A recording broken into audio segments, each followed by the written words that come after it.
Shivaji Gaikwad नायकचा hero आवडला का? Definitely आवडतं. नायक मध्ये जो शिवाजीराव गायकवाड आहे, जो एक दिवसाचा सीएम होतो, असे अमर्याद अधिकार जर का तुकाराम मुंडे या व्यक्तीला मिळाले तर काय करेल तुकाराम मुंडे?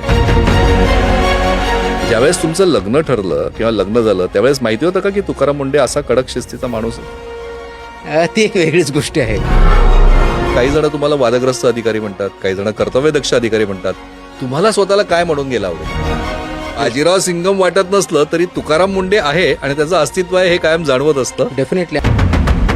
सरकारी अधिकारी, कर्मचारी किंवा त्या माध्यमातून तुम्ही हे सगळं करण्याचा प्रयत्न करताय, हे तुम्हीच का? म्हणजे आतापर्यंत का नाही कोणी केलं?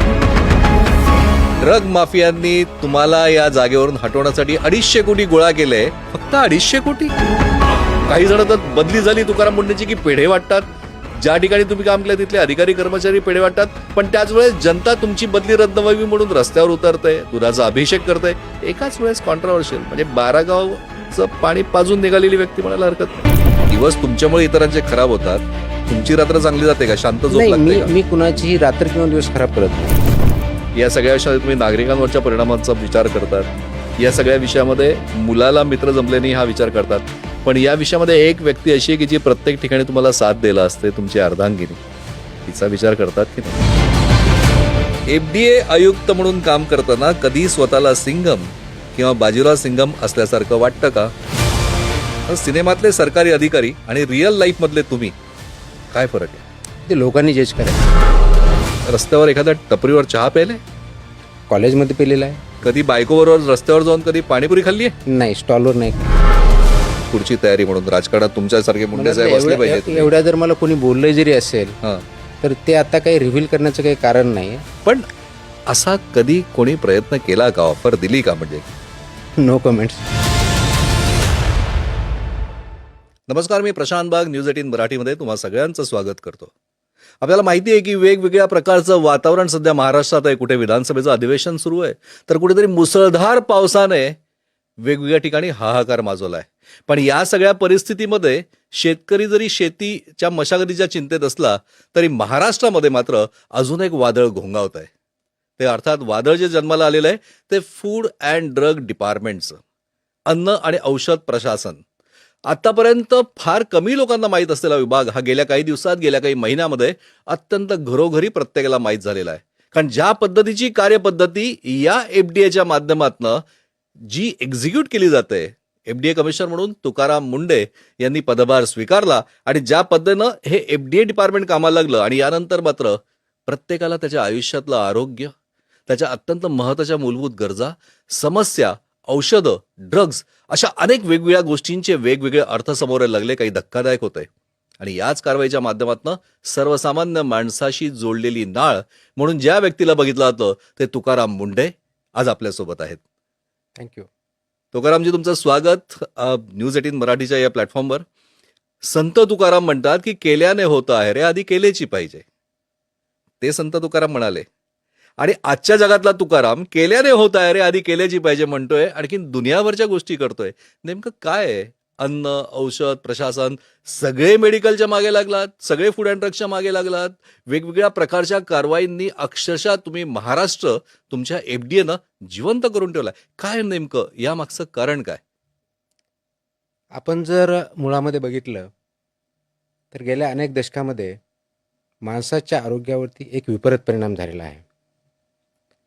भारत स्वातंत्र्य झाल्यानंतर भारत विकसित झाला, अनेक क्षेत्रामध्ये काम केलं. भारताच्या नागरिकांचं आयुष्यमान हे वाढलं. हो. 70च्या पुढे आसपास आज आपण आता आयुष्यमान जगतोय, ॲव्हरेज, जे की खूप कमी होतं अगोदर. म्हणजे माणसाच्या जीवनाची लॉंगेव्हिटी वाढली. पण क्वालिटी वाढली का हा प्रश्न येतो.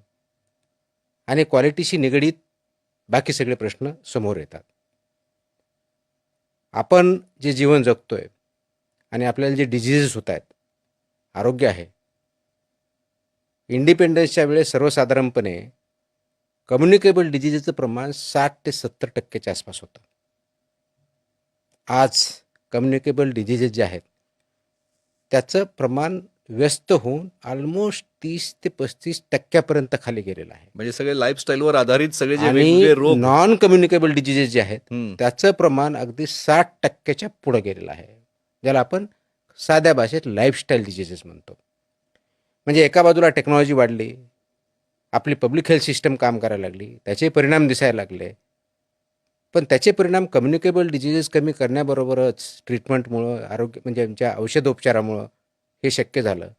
आणि दुसऱ्या बाजूला आपण जगत असलेली जीवनशैली याच्या आधारे सो कॉल्ड डिजीजेस जे वाढलेत त्याच्यामुळं जवळजवळ 60 ते 70% जनता आज परेशान झालेली आहे, त्रासलेली आहे. आणि ही जीवनशैली ही फक्त म्हणजे व्यायाम केला की नाही याच्यापुरती मर्यादित नाही. येस, व्यायाम करणं नियमितपणे, हालचाल असणं हा त्याच्यातला एक डेफिनेटली भाग आहे. परंतु त्यापेक्षाही आपण काय खातो आणि काय पितो या गोष्टीवरती आपलं आयुष्य, आपली बॉडी रिॲक्ट करते, माइंड रिॲक्ट करतं. आणि म्हणून जे कम्युनिकेबल डिजीजेसपासून नॉन कम्युनिकेबलचा जो प्रवास आहे त्याचं डायरेक्ट लिंकेजेस हे आपलं खाण्या आणि पिण्याशी निगडीत आहे.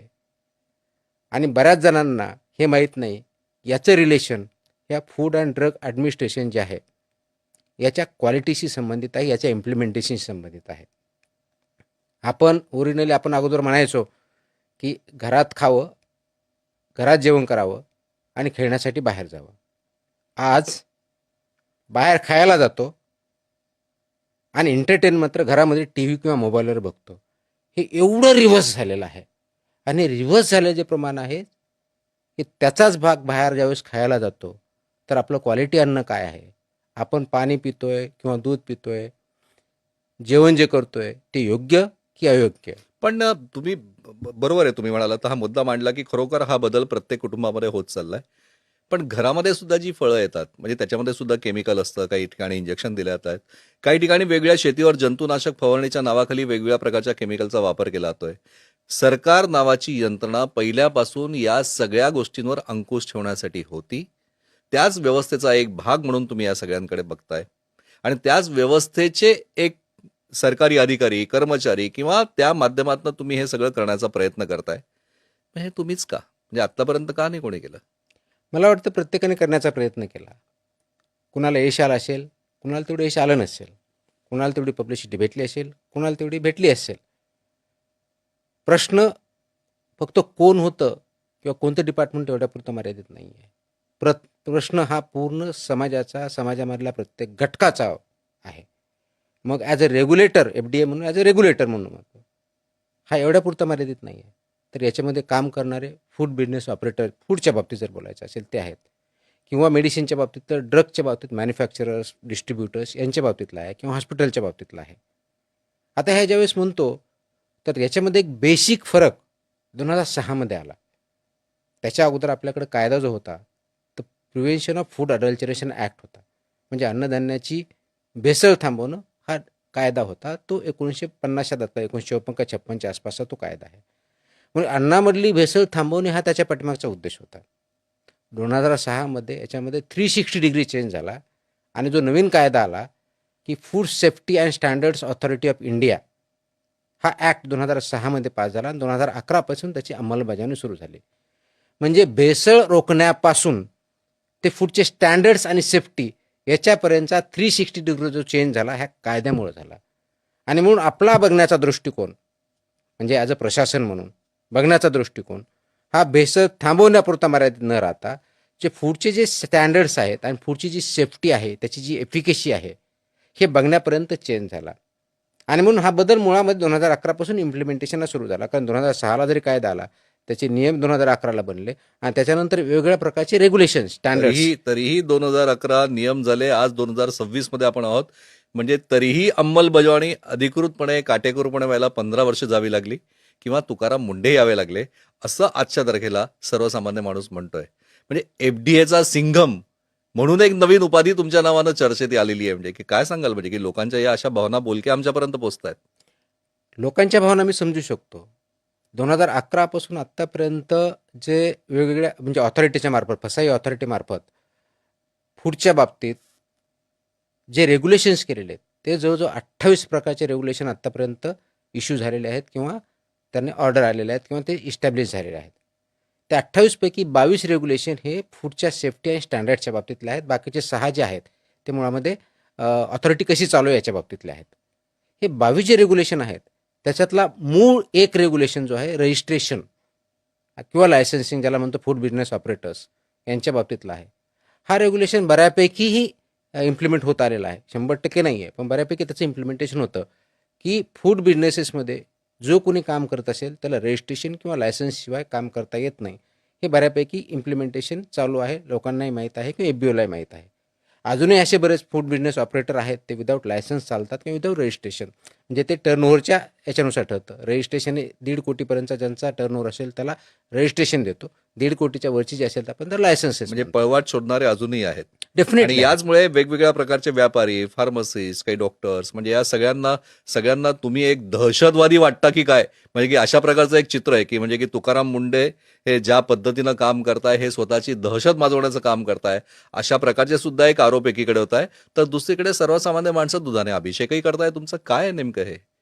ना मी दहशतवादी आहे, ना मी देव आहे, ना दानव आहे. मी एक सिव्हिल सर्वंट म्हणून माझं काम करण्याचा प्रयत्न करतो. माझा बघण्याचा दृष्टिकोन कोणत्याही पोस्टवरती मी ज्यावेळेस काम करतो त्यावेळेस असा असतो की मी फक्त त्याचा जॉब चार्ट बघत नाही, तर त्या पदाची भूमिका काय असावी या दृष्टिकोनातून त्या पदाकडे बघतो किंवा त्या पदावरती काम करताना बघतो.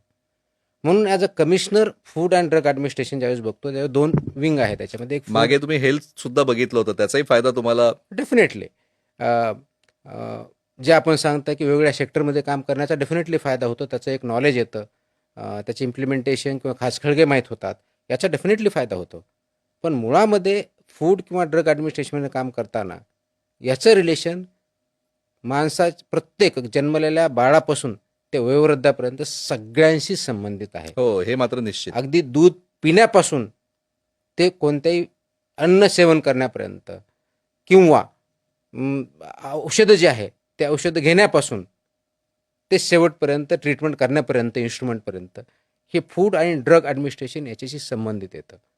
आणि म्हणून ज्यावेळेस आपण काम करतो तर मी फक्त एखादं ॲक्शन घेत नाही आहे, FBO विरुद्ध घेत नाही आहे किंवा एखाद्या फार्मसिस्ट विरुद्ध घेत नाही आहे, तर त्याचा संबंध डायरेक्ट जीवाशी आहे.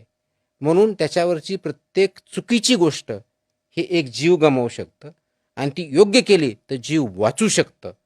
या दृष्टिकोनातून मी त्याच्याकडे बघतो आणि माझ्या अधिकाऱ्यांना मी हेच सांगितलेलं आहे. आणि जे FBO याच्यामध्ये काम करतात किंवा इंडस्ट्री याच्यामध्ये काम करतात त्यांनाही माझं हेच सांगणं आहे की महाराष्ट्रातील कमीत कमी महाराष्ट्रातील 13 कोटीच्या आसपास जी जनता आहे त्या प्रत्येक जीवाशी आपण खेळतोय. कदाचित बऱ्याच जणांसाठी हा एक नंबर असेल, पण माझ्या दृष्टीनं तो एक व्यक्ती आणि माणूस आहे, जिवंत माणूस आहे. त्या जिवंत माणसाला आपण कशाही पद्धतीचं पॉयझन किंवा चुकीचं फूड किंवा औषध देता कामा नये. हे न होऊ देणं हे जशी फूड बिझनेस ऑपरेटरची जबाबदारी आहे, जशी त्या इंडस्ट्री मॅन्युफॅक्चरर मेडिसिनच्या बाबतीत असेल का इक्विपमेंटच्या बाबतीत असेल किंवा कॉस्मेटिक्सच्या बाबतीत असेल त्यांची जबाबदारी आहे, त्याचप्रमाणे ॲज अ रेग्युलेटर म्हणून त्याप्रमाणे काम होतंय आणि ते इम्प्लिमेंट करतोय ही ॲज अ FDA कमिशनर म्हणून माझी जबाबदारी आहे. म्हणून नागरिकांनी याच्यावरती अवेअर असणं हे खूप गरजेचं आहे. ॲज अ कंझ्युमर म्हणून मी ज्यावेळेस एखादी गोष्ट विकत घेतो ते योग्य किंवा अयोग्य इथं पण बघितलंच पाहिजे. आणि आपण जे सेवन करतोय तर त्याच्यामधले कन्स्टिट्युएंट आपल्याला माहीत असणं गरजेचं आहे. ज्या पद्धतीनं आपण कपडे किंवा इतर गोष्टीबद्दल बघतो त्याच्यापेक्षा जास्त चौकस हे अन्न जे खातोय, औषधं जे घेतोय त्याबाबतीत राहावं असं माझं मत आहे. लास्ट एक इम्पॉर्टंट इश्यू जो मला वाटतो ही AMR अँटी मायक्रोबायल रेजिस्टन्स जगामध्ये कदाचित इंडियामध्ये सर्वात जास्त आहे. त्याचं one of the major reason जर बघितलं तर अँटीबायोटिक्सचा अतिवापर किंवा विदाऊट प्रिस्क्रिप्शन अँटीबायोटिक खरेदी करणं आणि त्याचा वापर करणं आणि ते पूर्णपणे डोस न घेता थोडं बरं वाटलं की सोडणं, याचा परिणाम आपल्या बॉडीमधले मायक्रोबायल रेजिस्टन्स वाढतंय. त्याचा खूप मोठा धोका म्हणजे भारत देशाला डॉक्टरांनी जर का आहे. प्रिस्क्राईब केलं असेल की सपोज 3 दिवस तुम्हाला या मेडिसिन घ्यायच्या आहे, त्याचा हा 3 दिवस डोस पूर्ण करायचा आहे. आपल्याला एका दिवसात बरं वाटलं की आपण थांबून जातो, पण त्या अँटीबॉडीज पूर्णपणे तयार झालेल्या नसतात, आणखीन त्या पुढे कधीतरी त्रास देतात. एक्झॅक्टली. आणि म्हणून ते अँटीमायक्रोबायल रेजिस्टन्सचा परिणाम होतो. आपण जर आणि यानेच कॅन्सरचे पेशंट अनेक आहेत त्याच्यामध्ये अनेक त्याचे जे परिणाम आहेत ते आपण बघतोय. आपल्याला उदाहरण द्यायचं झालं टीबी जर बघितला आपण, टीबीचा कोर्स आपण पूर्ण नाही केला तर त्याच्यावर जी ट्रीटमेंट आहे त्या ट्रीटमेंटला नंतर तोच पेशंट रिस्पॉन्ड करत नाही. हो, तशीच जवळपास 1 परिस्थिती वर्ष. तीच परिस्थिती आपण आपल्याला जे खूप नॉर्मल वाटतं, जे प्रिस्क्रिप्शन ड्रग्ज आहेत ते प्रिस्क्रिप्शन घ्यायचे नसतात नंबर 1. आणि जर घेतले डॉक्टरनी आपल्याला अँटीबायोटिक प्रिस्क्राईब केलंच, ज्या प्रमाणात जेवढ्या दिवस जेवढ्या वेळेस तो डोस घ्यायचा सांगितला तो कंप्लीट केलाच पाहिजे. नाही तर आपली बॉडी त्याला रेजिस्टन्स तयार होतं. रेजिस्टन्स तयार झाल्यानंतर तेच ट्रीटमेंट आपल्याला होणार नाही आणि त्याचा परिणाम त्याचा इफेक्ट होणार नाही. ट्रीटमेंट आपण येणार नाही, क्युअर होणार नाही. आणि मग एक वेळेस AMR चालू झालं की आपल्या ट्रीटमेंटचे प्रॉब्लेम येतात आणि आपल्या आजाराला त्याचं क्युअर होत नाही. खरी गोष्ट आहे तुमची. आता तुम्हाला सांगतो मी आता, की आता विधानसभेचं अधिवेशन सध्या सुरू आहे. अधिवेशनामध्ये अत्यंत हॉट मॅटर्समध्ये सुद्धा ड्रग माफियांनी तुम्हाला या जागेवरून हटवण्यासाठी 250 कोटी गोळा केले. अशा प्रकारचं थेट स्टेटमेंट सभागृहात जितेंद्र आव्हाड यांनी केलं. फक्त 250 कोटी? त्याच्याबद्दल कुणी काय स्टेटमेंट केलं याच्यावरती मी बोलू शकत नाही. ते ₹2.5 केलंय का ₹250 केलंय का केलंय की नाही केलं याच्याबद्दल मला काहीही माहिती नाही. फक्त एवढंच सांगू शकतो की ही जी भूमिका आहे ही खूप महत्त्वाची भूमिका आहे. हे प्रत्येक नागरिकाच्या जीवनाशी नाही, ड्रग माफिया तुमच्या मागे का लागलेत? म्हणजे की अशा प्रकारचं स्टेटमेंट होतं ते म्हणजे का? ते कारण जाणून घ्यायचं. याचं मला उत्तर नाही देता येणार. काय ते लागलेत की नाही हे मला एक्झॅक्टली अरे माहित असं नाही. कसं काय? म्हणजे तुम्ही त्यांच्यावर कारवाई करतायत, तुम्ही सुपारीवाल्यांना पकडतायत, तुम्ही ड्रगवाल्यांना पकडतायत, तुम्ही मेडिसिनवाल्यांना पकडतायत. म्हणजे कुठेतरी पाणी मुरतंय. आणखीन कोणता तरी मोठा जॅकपॉट तुमच्या हाती लागलाय की ड्रग माफियांचं नेक्सस कंबरनं मोडून काढायचं, असं काही आहे का? प्लीज एक लक्षात घ्या की मेडिसिन जी इंडस्ट्री आहे याच्यामध्ये आपल्याकडे जे मेडिसिन अवेलेबल महाराष्ट्रामध्ये जवळजवळ ॲलोपॅथी मॅन्युफॅक्चरर जे आहेत, जे महाराष्ट्राचे लायसन्स आहेत ते जवळजवळ 900च्या आसपास आहेत. म्हणजे एवढी मोठी इंडस्ट्री आहे, त्याच्यामुळे खूप मोठा टर्नओव्हर आहे, एम्प्लॉयमेंट आहे, त्याच्यातून इकॉनॉमी ग्रो होते. त्याचबरोबर आयुर्वेदिकचे जवळजवळ 400च्या आसपास मॅन्युफॅक्चर आपल्याकडे आहेत. आणि म्हणून माझ्या अशा काही गोष्टी निदर्शनास आलेल्या आहे की ज्याच्यामध्ये याच्यातल्या बऱ्याच गोष्टी कॉम्प्रोमाइज केलेल्या जातात. आणि त्या कॉम्प्रोमाइज ज्या गोष्टी आयडेंटिफाय आहेत त्याच्यावरती माझं इन्व्हेस्टिगेशन चालू आहे. आणि म्हणून अशामध्ये कुठेही कॉम्प्रोमाइज जर झाला असेल तर आपण त्याची स्ट्रिक्ट ॲक्शन घेणार आहोत. त्याच्यामध्ये जसं आपण सांगितलं की जिथं एक्सपायर्ड मेडिसिन आहे त्या एक्सपायर्ड मेडिसिनचं रजिस्ट्रेशन वेगळं ठेवायचं असतं, स्टॉक वेगळा ठेवायचा असतो, त्याची डिस्ट्रॉय करण्याची पद्धत वेगळी असते, त्याच्यावर डीलर्स ठरलेले आणि असतात त्याचं योग्य ते पालन होत आणि नाही. योग्य ते पालन होत नाही. अशा ज्या कंपन्या याच्यावरती आमचं काम चालू आहे. आणि म्हणून ते कामाअंती जे कुणी त्याच्यामध्ये चुकीच्या गोष्टी करत असेल डायरेक्टली किंवा इनडायरेक्टली त्यांना आपण कारवाई करणार आहोत. आणि म्हणून माझ्या ऑफिसर्सला हे इन्स्ट्रक्शन आहेत, मी ते मॉनिटर करत आहे की तिथं जाऊन फक्त सॅम्पल घ्यायचा नाही आहे. आपण गेल्यानंतर काहीतरी कंप्लेन आली, सॅम्पल घेतला, सॅम्पल लॅबला पाठवलं की आपलं काम संपलं. हा जो अप्रोच होता हा पूर्णपणे मी मोडीत काढलेला आहे. नुसते शब्द नको तर कृती हवी. आणि पण यात- फक्त शब्दापुरताच मर्यादित नाही आहे. तर तिथं गेल्यानंतर फूडच्या बाबतीत तो फक्त रजिस्ट्रेशन बघायचं नाही, सॅम्पल घेऊन यायचं नाही आहे. तर 22 प्रकारचे जे फूड सेफ्टी ऑथॉरिटीने रेग्युलेशन्स दिलेले आहेत, जे स्टँडर्ड दिले आहेत, त्या सर्वांचं पालन होतं की नाही हे बघायचं आहे. FDA मधल्या अधिकारी, कर्मचारी, स्टाफ या सगळ्यांना सुधारणेला सुद्धा तुम्ही प्रयत्न करताय, ही चांगली गोष्ट आहे. कारण सगळ्यात शेवटी यंत्रणा महत्वाची असते. पण कधी कधी चूकही होते ना. आता वर्धाचं गोरस केंद्र शेवटी नागपूरच्या खंडपीठात गेलंच, तिथे FDA ला 2 पावलं मागे यावंच लागलं. मग अशाही चुका टाळता येऊ शकत नाही का? मला वाटतं आपण ज्या FBOचा रेफरन्स दिला आहे त्यात अजून जजमेंट आलेलं नाही आहे. आपण पूर्ण माहिती घ्या त्याच्यामध्ये. ज्या बाबतीत तुम्ही बोलताय की मग याच्यामध्ये ते टाळं उघडलंय का नाही उघडलंय अजून? नाही, अजूनही अजूनही उघडलेलं नाहीये. सस्पेंड केलेलं आहे लायसन्स. ते सस्पेंड अजून हायकोर्टाचं जजमेंट यायचं आहे. अजून त्याच्यावरती हिअरिंग चालू आहे. हिअरिंग पूर्ण झालेली नाही आहे. आणि आपण ज्या बाबतीत बघताय की याच्या अगोदर त्याच्यावरती काही कारवाई केली होती का? तर मी आपल्याला सांगू इच्छितो की 2020 पासून 26 पर्यंत 5 वेळेस त्या गोरस भंडारला विभागामार्फत तपासणी केली आहे. त्याच्यामध्ये कंप्लायन्स लॅकिंग काय आहे ते रेकॉर्डवरती आलेले आहेत. त्यांना तशा प्रकारच्या नोटीस दिल्या गेलेल्या आहेत. आणि 2026ला परत ज्यावेळेस आमच्याकडे कंप्लेन आली, ती कंप्लेन लोकल ऑफिसरला पाठवली. त्याची तपासणी केली की त्या चुका वारंवार रिपीट झालेल्या आहेत. उदाहरण नाही नाही, अखेर म्हणजे त्यामुळेच आज ते कोण न्यायप्रविष्ट व्हावे म्हणून त्यावर नक्कीच बोलणार नाही, पण या विषयावर विस्तृत तुमच्याशी बोलणार आहे. पण त्यामुळेच तुम्ही ही कारवाई केली असं जर म्हणत असाल तर ठीक आहे, हरकत नाही. दूध का दूध, पाणी का पाणी, तेही आपल्याला नक्कीच होईल. पण एक मला सांगा, आता या अशा प्रकारचं एखादं प्रकरण होतं, आणखीन जसं तुम्ही सांगितलं की अनेक ठिकाणी मी काम केलं, त्याचा मला अनुभवाचा फायदा आला. मला मला वाटतं की महाराष्ट्रातले किंवा कदाचित देशातलेही तुम्ही एक आय एस असे अधिकारी असाल की ज्यांच्या अत्यंत कमी कालावधीमध्ये अनेक वेगवेगळ्या प्रकारच्या पोस्टिंग झाल्या, बदल्या झाल्या. आता त्या का झाल्या, का होत आहे, इथे तुम्ही किती दिवस थांबणार आहे, हे विचारण्यापेक्षा एक विचारायचं आहे की सगळ्यात कमी कालावधी पोस्टिंग कुठे होती मला आठवत नाही. आणि किती दिवस होती? मला नाही आठवत. मग सगळ्यात जास्त टेनवर कुठे मिळाला? आत्तापर्यंत सर्वात जास्त टेन्यू सेल्स टॅक्सला भेटलेला आहे. किती? आय थिंक 2 वर्षापेक्षा 2 वर्ष 2 महिने असं काहीतरी मग एफडीएला तो रेकॉर्ड मोडणार आहे का? का आय होप इथे सो. I hope so. नाही, असं म्हणतात की तुम्ही बॅग घेऊनच तयार असतात. मी बॅग घेऊन तयार असण्याचा प्रश्न नाही आहे.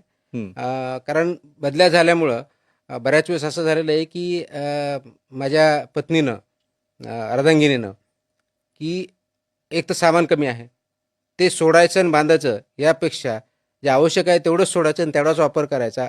जे इमर्जन्सी आहे त्याच वेळेस सोडायचं, नाही तसंच पॅक ठेवायचं. अशा बरेच घटना घडलेल्या आहेत. पण कुटुंब सफर होतं ना. डेफिनेटली होतं. मुलांसाठी अनेक शाळा मला बदलाव्या लागल्या. त्याच्यामुळे त्याचे मित्र झालेले नाहीत. हा परिणाम डेफिनेटली होतो. तर ते कोलॅटरल डॅमेज किंवा माझ्यामुळं कुटुंबाला हा त्रास डेफिनेटली सहन करावा लागतो. But being a public servant मी तुम्ही त्याचा याची भाऊ करण्याची आवश्यकता मला वाटत नाही. बट समहाऊ ती खंत कुठे ना कुठे असते. मग तुम्ही ही जबाबदारी कशी घेतात? कारण हा अत्यंत सेन्सिटिव्ह विषय तुम्ही आता बोललात. म्हणजे की समोरून आलेली गोष्ट की तुकाराम मुंडे एक कर्तव्यदक्ष, कडक शिस्तीचा अधिकारी म्हणून सगळ्यांना माहिती आहे. पण एक हळवा कुटुंबवत्सल व्यक्ती म्हणून सुद्धा ज्यावेळेस कुटुंबाबद्दल हे बोलतोय हळव्या शब्दात, मग याची जबाबदारी कशी घेतात? काय वाटतं म्हणजे त्यावेळेस भावना काय असतात? भावना असतात, तीव्र भावना असतात. पण ज्यावेळेस तुम्ही एक पब्लिक सर्वंट म्हणून काम करत असतात, तर ती भूमिका मी घेतलेली आहे. लकीली माझं कुटुंब असं आहे की मला पूर्ण सपोर्ट केलेला आहे आणि म्हणून ह्या बऱ्याच गोष्टी मी करू शकतो. त्याचे काही परिणाम जे होतात कुटुंबावरती, त्याची जबाबदारी मला ॲज अ कुटुंब प्रमुख म्हणून किंवा ॲज अ मेंबर म्हणून ऑफ द फॅमिली म्हणून ती माझी आहे. ती मला रेक्टिफाय करता येणं शक्य नाही आहे. म्हणजे जे काही माझ्या याच्यामुळे त्यांना परिणाम भोगावे लागतात. परंतु मला वाटतं की हे part time parcel of the job आहे. पण आणि मग अशा वेळेस डोकं खराब नाही होत? म्हणजे अशा वेळेस राग नाही येत?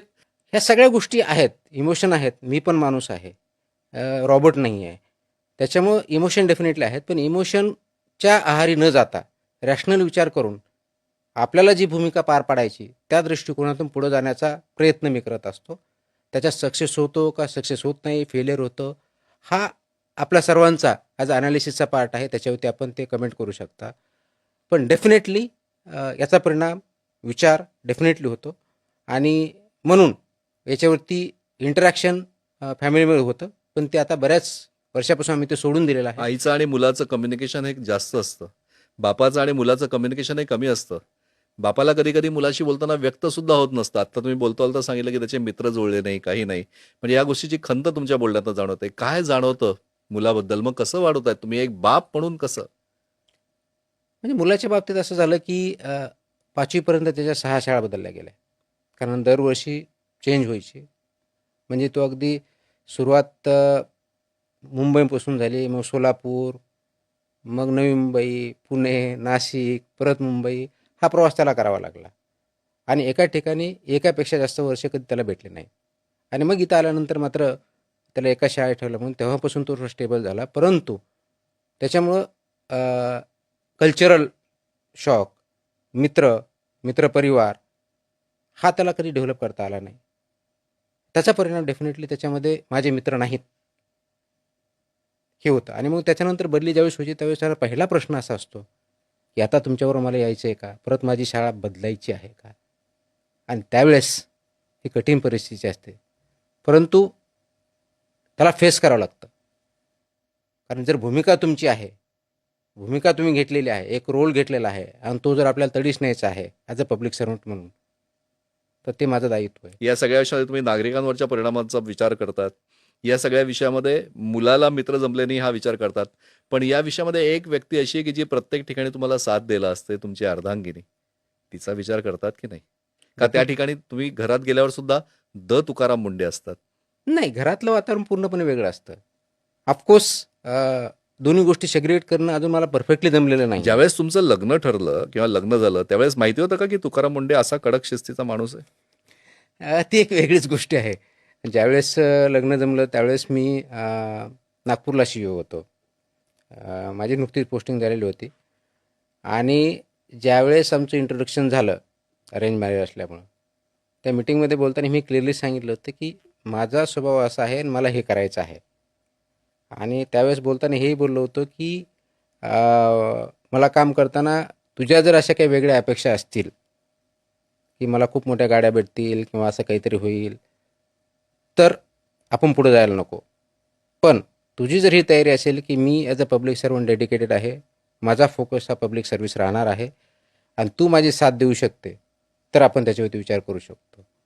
आता ह्याला ब्लंट म्हणा, चुकीचं म्हणा, बरोबर म्हणा, इतकं पण हे स्पष्ट पहिल्या बोलणं? मीटिंगमध्ये हे स्पष्टपणे बोललेलं होतं. सगळ्यांसमोर का कोपऱ्यात? म्हणजे नाही, वन ऑन वन ज्यावेळी डिस्कशन झालं, म्हणजे ज्यावेळेस आपण आपल्याला बघण्याचा कार्यक्रम जो म्हणतो तो झाल्यानंतर कांदे पोहे.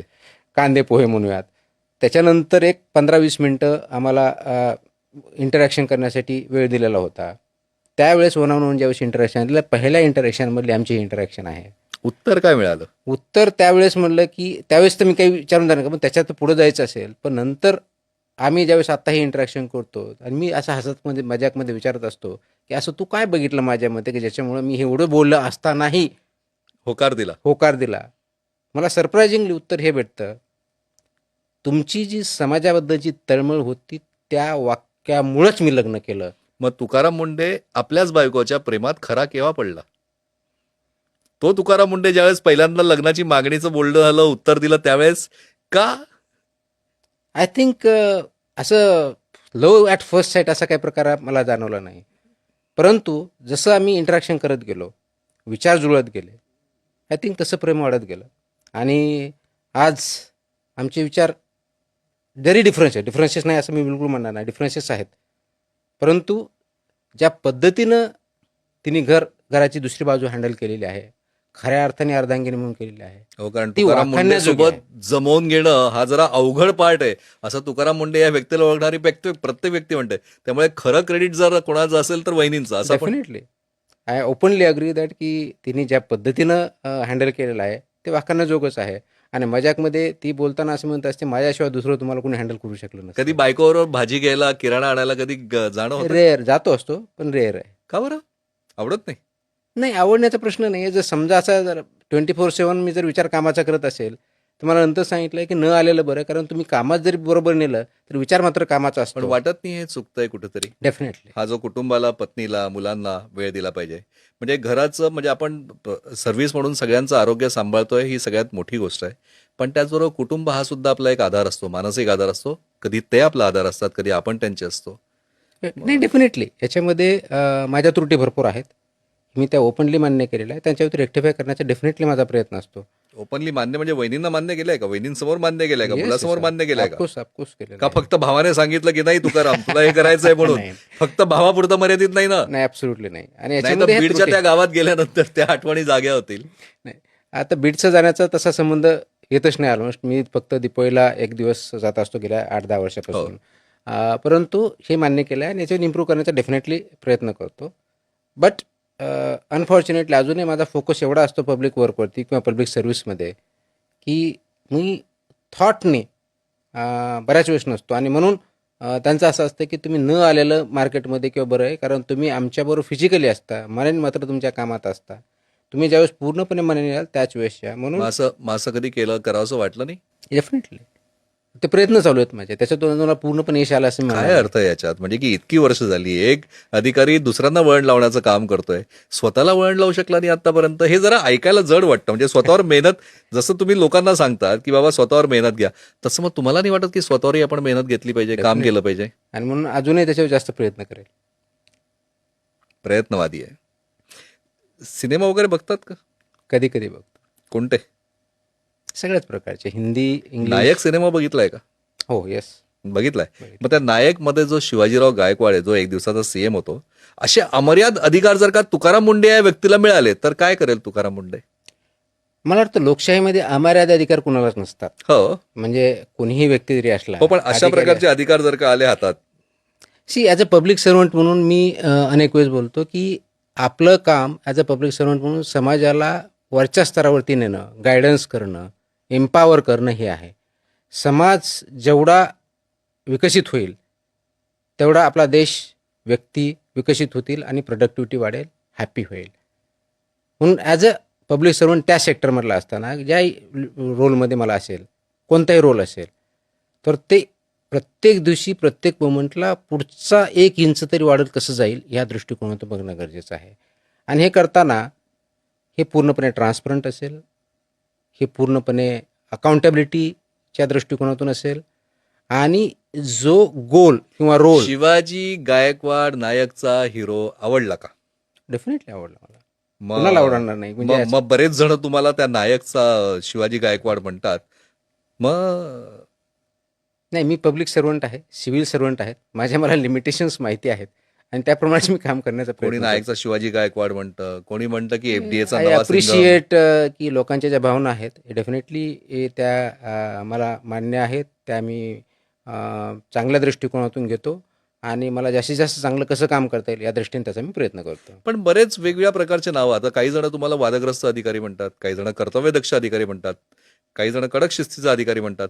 तुम्हाला स्वतःला काय म्हणून गेला आवडेल? मला वाटतं की मला कोणी चांगला अधिकारी म्हणण्यापेक्षाही इफेक्टिव्ह अधिकारी राहिला किंवा अधिकारी म्हणण्यापेक्षाही ॲज अ पब्लिक सर्वंट म्हणून मी एक इफेक्टिव्ह दिला, रोल प्ले केला आणि त्याच्यामुळे समाजामध्ये पॉझिटिव्ह बदल घडला. या दृष्टिकोनातूनच मी बघतो आणि त्या दृष्टिकोनातून माझा प्रयत्न असतो.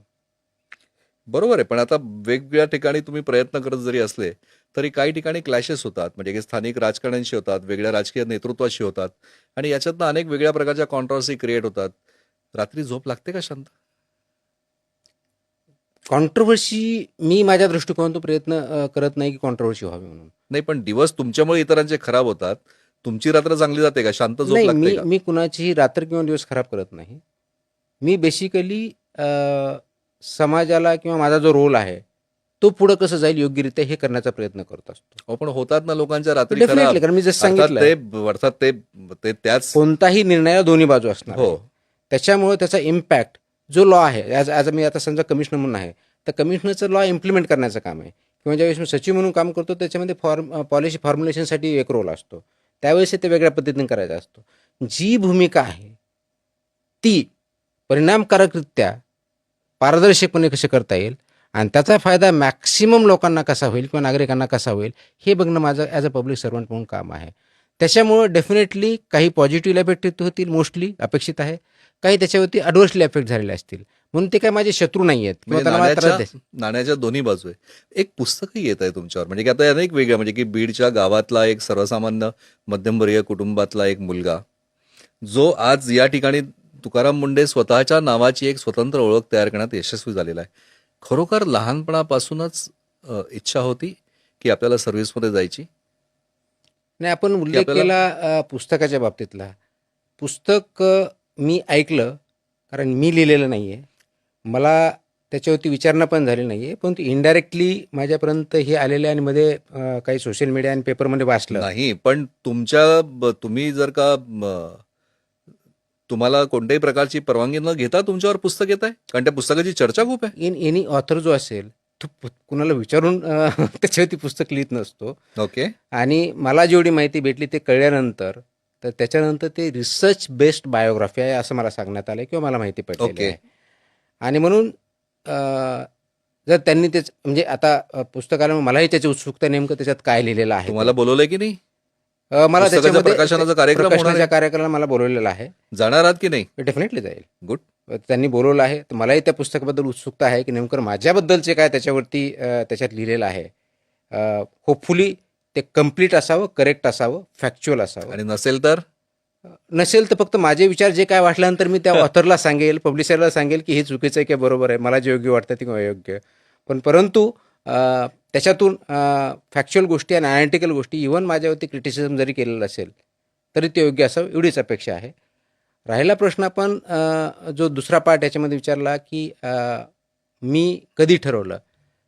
मी जिल्हा परिषद शाळेत असल्यामुळं त्यावेळेस शिक्षणाचा उद्देश काय होता हे डेफिनेटली त्यावेळेस काही माहीत नव्हतं. आईवडिलांनी शाळेत घातलेलं होतं त्या दृष्टिकोन जातो. त्याप्रमाणे शाळेत गेलो आणि त्याप्रमाणे शिक्षण घेत राहिलो. IAS व्हायचं हे जे गोल आहे हा मुळात माझा कमी आणि मोठ्या बंधूंचा जास्त अशी परिस्थिती. त्यांनी माझ्या डोक्यात काढलं की तुला कलेक्टर व्हायचं आहे. मला कलेक्टर काय हेही माहीत नव्हतं आणि त्या दृष्टीनं त्यांनी सांगितलं, त्या दृष्टीनं प्रयत्न करत गेलो आणि लकीली मला यश भेट गेलं. त्याच्यामुळं आज IAS या पदावरती मी काम करतो. वा. आता ज्यावेळेस तुकाराम मुंडे या व्यक्ती च्या बद्दलच्या वेगवेगळ्या प्रकारच्या चर्चा होतात त्यावेळेस अनेक वेगवेगळ्या प्रकारचे प्रश्न हे सर्वसामान्य लोकांच्या मनात आहे. आजचं युग हे डिजिटल आहे, सोशल आहे. अनेक वेगवेगळ्या सोशल प्लॅटफॉर्मवर तुकाराम मुंडे यांच्यावर क्युरिओसिटी असणाऱ्या अनेक गोष्टी आहे. आम्ही त्या एकत्रित केल्या. आणखीन आज खास लोकांच्या मागणीमुळे काही प्रश्न तुम्हाला आम्ही विचारतोय की FDA आयुक्त म्हणून काम करताना कधी स्वतःला सिंघम किंवा बाजीराव सिंघम असल्यासारखं वाटतं का? नाही, मला असं वाटतं की हे काम करत असताना मला दररोज संध्याकाळी गेल्यानंतर माझी पत्नी पण म्हणते, आजकाल तुम्ही आल्यानंतर तुम्हाला जे बऱ्याच वेळेस सॅटिस्फॅक्शन जे भेटतं ते मला सॅटिस्फॅक्शन तुमच्या चेहऱ्यावरती दिसत नाही. आणि त्याचं कारण असं आहे की दिवसभर अशा कारवाया बघितल्यानंतर आपण काय खातोय किंवा काय खायला नागरिकांना पडतं आहे त्याचे परिणाम होतात. त्याच्यामुळे डोक्यामध्ये लिटरली काहूर माटलेलं असतं आणि at the end of the day हे सगळं दिवसभर बघितल्यानंतर की हे चुकीचं होतंय, ही इथं अडल्टरेशन सापडलं, हे म्हणजे बाजीराव सिंघम वाटत नसलं तरी तुकाराम मुंडे आहे आणि त्याचं अस्तित्व आहे हे कायम जाणवत असतं. डेफिनेटली. आणि Exactly. त्याच्यामध्ये अजून अजून अजून काही आहेत. एकच मिनिट, त्याच्यामध्ये ही असं करत असताना ॲज अ FDA कमिशनर म्हणून महाराष्ट्रातल्या एकाही व्यक्तीला चुकीचं खायला भेटणं किंवा औषध भेटणं हे माझ्यासाठी खूप क्लेशदायक आहे आणि त्याचा विचार केल्यामुळं मला त्याच्यावरती खूप मोठा त्रास होतोय. आणि तो माझ्या चेहऱ्यावरती बायकोने गेल्या काही दिवसामध्ये मला सांगितलेलं आहे की जे जनरली तुम्ही चांगलं काम केल्यानंतर तुम्हाला at the end of the satisfaction किंवा चेहऱ्यावरती समाधान असायचं ते इथं दिसत नाही आहे. अजून एक प्रश्न आलाय लोकांकडनं, सिनेमातले सरकारी अधिकारी आणि रिअल लाईफ मधले तुम्ही, काय फरक आहे? ते लोकांनी जज करायचं आहे. रिअल लाईफमध्ये सरकारी अधिकारी म्हणण्यापेक्षा मी बऱ्याच वेळेस आपण बाबू म्हणतो. मला बाबू हा शब्द कधीच आवडत नाही, म्हणजे तो कोणत्याही कॉन्टेक्स्टमध्ये वापरलाच आहे. तर वी आर सिव्हिल सर्वंट आणि ते सिव्हिल सर्वंट म्हणजेच पब्लिक सर्वंट म्हणून काम करत असताना आमचा role as a public servant म्हणून आहे तो लॉ इम्प्लिमेंट करणं, लॉ तयार करणं जिथं जिथं शक्य म्हणजे रोल असेल त्या पद्धतीनं. तर पब्लिकमध्ये जे रेग्युलेशन्स आहे, रूल्स आहे, त्यासाठी एक रूल ऑफ लॉ नावाचा जो कन्सेप्ट आहे त्याप्रमाणे काम करून पब्लिक जीवनाला वरती आणण्याच्या दृष्टिकोनातून बघणं, जे शासनाच्या पॉलिसीज आहेत ते लोकांपर्यंत पोहोचवणे. हा कायद्याचं पुस्तक बहुतेक खिच्यातच घेऊन फिरतात. पण तुम्हाला एक सांगा, मला खूप लोकांना असं वाटतं की तुम्ही कधी रस्त्यावर एखाद्या टपरीवर चहा प्यायले? कॉलेजमध्ये पेलेला आहे. त्याच्यानंतर कधी नाही? आता वाटत नाही कधी असं आता रस्त्यावर? FDA ला आल्यापासून तर बिलकुल माझी डेअरिंग होत नाही, बाहेर जायची जेवायची सुद्धा इच्छा होत कधी बायको बरोबर रस्त्यावर जाऊन कधी पाणीपुरी स्टॉलवर पाणीपुरी खाल्ली आहे? नाही, स्टॉलवर नाही खाल्लेली. आजपर्यंत कधी खाल्ली आहे का नाही बायकोला बरोबर घेऊन असं भेळ पाणीपुरी? घरी खाल्लेली पण घरी? आहे. अरे कधी बाहेर नाही?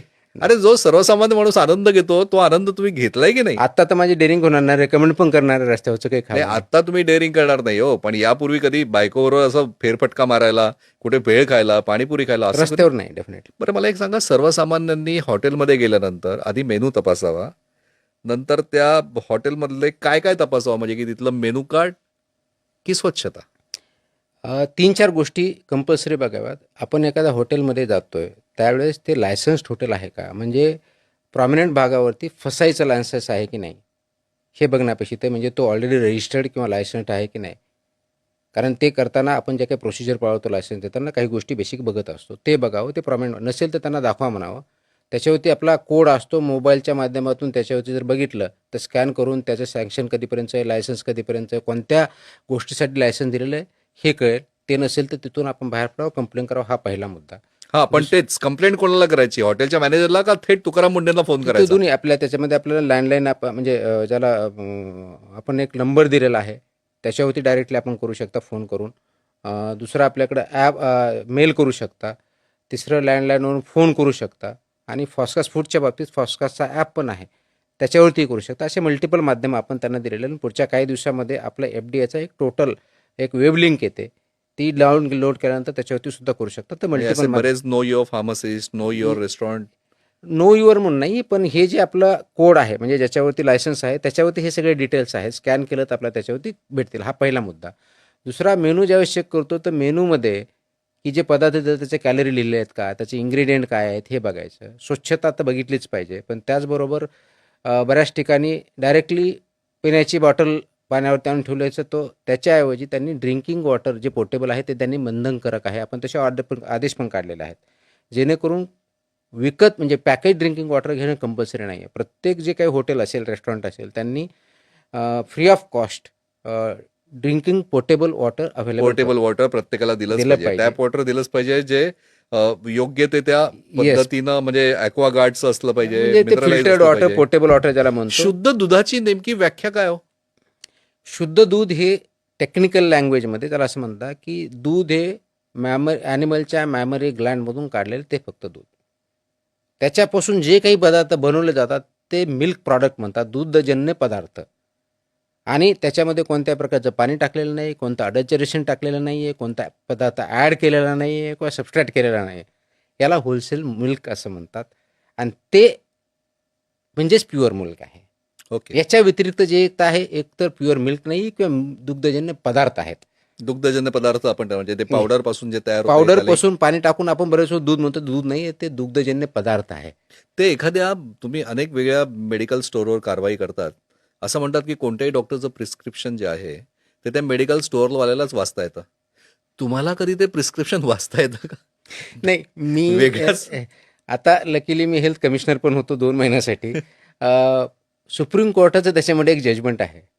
प्रिस्क्रिप्शन कसं लिहाव्याच्या सुद्धा गाईडलाईन्स आहेत. आणि प्रिस्क्रिप्शन लिहिण्याची पद्धत ही मॅन्डेट की कॅपिटल लेटर्समध्येच लिहिलं पाहिजे, ते रिडेबल पाहिजे, हे मॅन्डेट आहे. असं जर कोणाला वाचता येत नसेल तर त्या डॉक्टरविरुद्ध सुद्धा कारवाई करता येते. हे मॅन्डेट आहे, सुप्रीम कोर्टाचे जजमेंट आहेत, गाईडलाईन्स आहेत.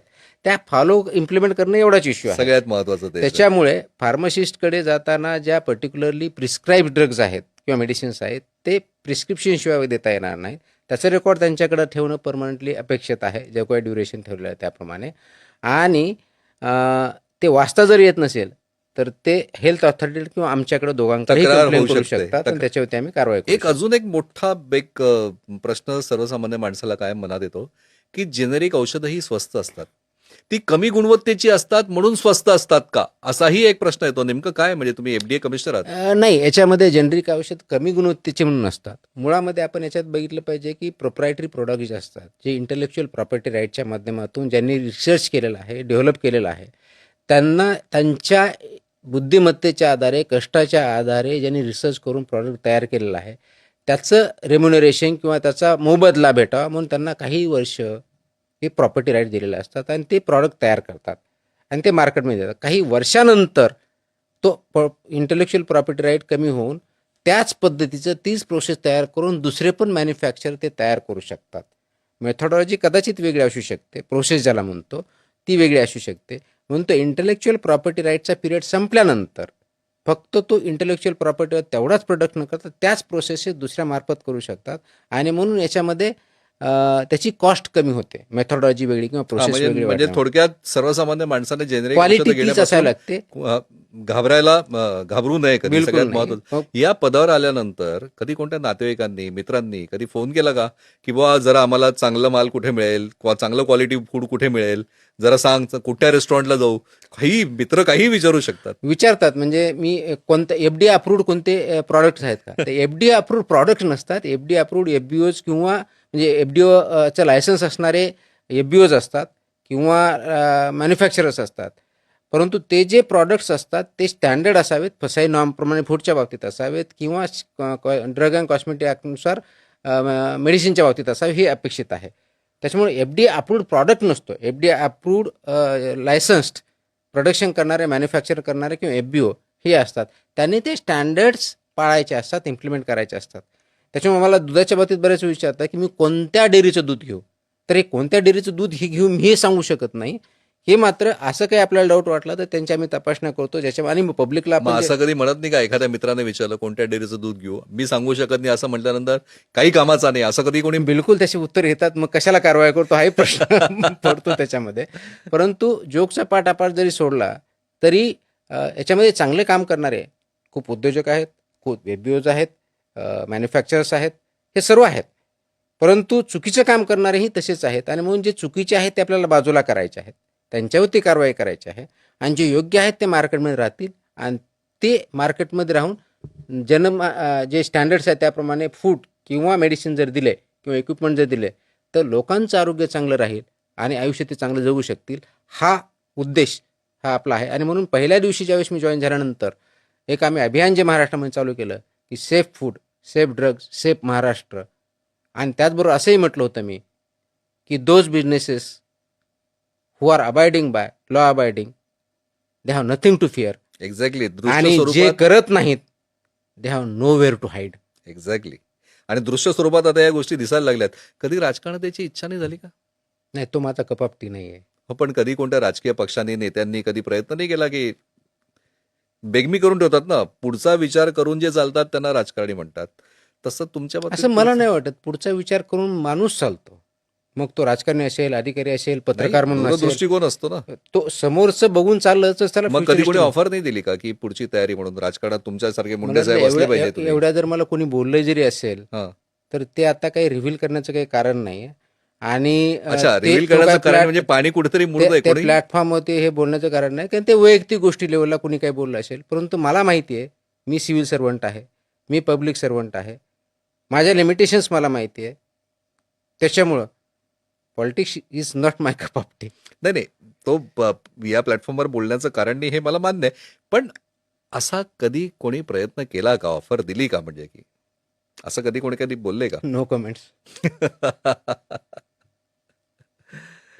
काय माहितीये का की आयुष्यात प्रत्येक सर्वसामान्य माणसाला असा कोणतरी एक असावा लागतो. असं म्हणतात ना की शिवाजी जन्माला यावा ही प्रत्येकाची इच्छा असते, पण तो दुसऱ्याच्या घरात. तसा एक शिवाजी या रूपातनं तुमच्याकडे वेगवेगळ्या प्रकारे लोक बघतात. हा प्रतिकात्मक भाग झाला. महत्वाचा मुद्दा हाच येतात ना की प्रत्येक व्यक्तीला, प्रत्येक कुटुंबाला योग्य ते आयुष्य जगता यावं आणि ते जगवता येण्यासाठी म्हणून जी यंत्रणा, सरकार जिला आपण म्हणतो, त्याचे प्रतिनिधी म्हणून तुम्ही ज्यावेळेस या गोष्टीत ऍक्ट होतात तर त्याच्यातनं लक्षात येतं की हो, यंत्रणा सक्षम आहे, हा विश्वास जातो. मग असा एकच तुकाराम मुंडे का? असे अनेक तुकाराम मुंडे जर का झाले तर असे किती तुकाराम मुंडे महाराष्ट्रात झाले तर सगळेच विभाग योग्य त्या पद्धतीने कामाला लागू शकतात तुम्हाला वाटतं? खरं हा प्रश्न तुम्हाला विचारणं संयुक्तिक नाहीये, पण असं का नाही होऊ शकत? हा एक प्रश्न मनात नक्की येतो. मलाही हा प्रश्न निर्माण होतो, पण फक्त अधिकाराच्या बाबतीत नाही आहे, तो समाजाच्या बाबतीतला आहे. बरोबर. ज्यावेळेस आपण म्हणतो की शिवाजी जन्म पण दुसऱ्याच्या घरात, हे आपल्याकडे मन प्रचलित आहे, तर त्या दृष्टिकोनातून बघताना समाजामध्ये आपल्याला ज्या अपेक्षा असतात की आयडियल कंडिशन कशी असावी, समाज कसा असावा, कुटुंब कसं असावं, एका व्यक्तीनं म्हणजे अधिकाऱ्यांनी कसं वागावं, पदाधिकाऱ्यांनी कसं वागावं, नागरिकांनी कसं वागावं, टीचरनी कसं वागावं, हे ज्यावेळेस आपण अपेक्षा करतो त्याची सुरुवात स्वतःपासून आपण का करू शकत नाही? आणि प्रत्येकाने एक योग्य माणूस म्हणून वागण्याचा जर प्रयत्न केला तर समाजातले बरेच प्रश्न मार्गी लागू शकतील. उदाहरण म्हणून की त्याला मी निम्बी सिंड्रोम म्हणतो, not in my backyard, nimby syndrome ज्याला म्हणतो, की आपल्याला पाहिजे असतं की स्वच्छता पाहिजे, शहर स्वच्छ पाहिजे, कचरा रस्त्यावरती पडता कामा नये. अग्रीड. ती जबाबदारी महानगरपालिका, नगरपालिका, ग्रामपंचायत, जी काही लोकल बॉडी असेल त्याच्यावरती असते. म्हणून नागरिकांना घरातला कचरा रस्त्यावर टाकण्याचा अधिकार कोणी दिलाय का? रस्त्यावर टाकल्यामुळं आपल्याला असं वाटतं की घरातली घाण रस्त्यावरती गेली म्हणून माझं घर स्वच्छ राहील, माझं आरोग्य व्यवस्थित राहील. परंतु बॅक्टेरिया किंवा व्हायरस किंवा एन्व्हायरमेंट पोल्युशन हे तुमच्या घरात येणार नाही असं नाही. बाहेर जर पोल्युशन झालं तुमच्या घरातही येणार आहे, तुम्हालाही होणार आहे. म्हणून स्वतःची घाण किंवा स्वतःचे प्रॉब्लेम दुसऱ्याकडे टाकले आणि दुसऱ्याकडे म्हणलं की दुसऱ्याने चांगलं वागावं म्हणून ते सुटणार नाही. याला ग्लोबल कॉमन्स म्हणतात. आणि जे ग्लोबल कॉमन जोपर्यंत globally at individual, at collective level, individual and collective level आपण ॲड्रेस करणार नाही, त्याच्याकडे त्या दृष्टिकोन बघण्याचा प्रयत्न करणार नाही, तोपर्यंत ते सुटणार नाहीत. सांघिक प्रयत्न हे कायम महत्वाचे होते. इंडिव्हिज्युअल आणि कलेक्टिव्ह दोन्ही लेवलला म्हणजे करावे संघर्ष प्रत्येक ठिकाणी असतो. देशाच्या सीमेवरच लढतो तोच फक्त सैनिक नाही, तर जो दररोजचं आयुष्य जगण्यासाठी धडपड करून जगतो आणखीन उभा राहतो, तोही प्रत्येक व्यक्ती हा सैनिकच असतो. आपल्या कर्तव्यदक्ष वेगवेगळ्या कार्यपद्धतीमुळे तुकाराम मुंडे आज महाराष्ट्रातल्या घराघरात पोहोचले.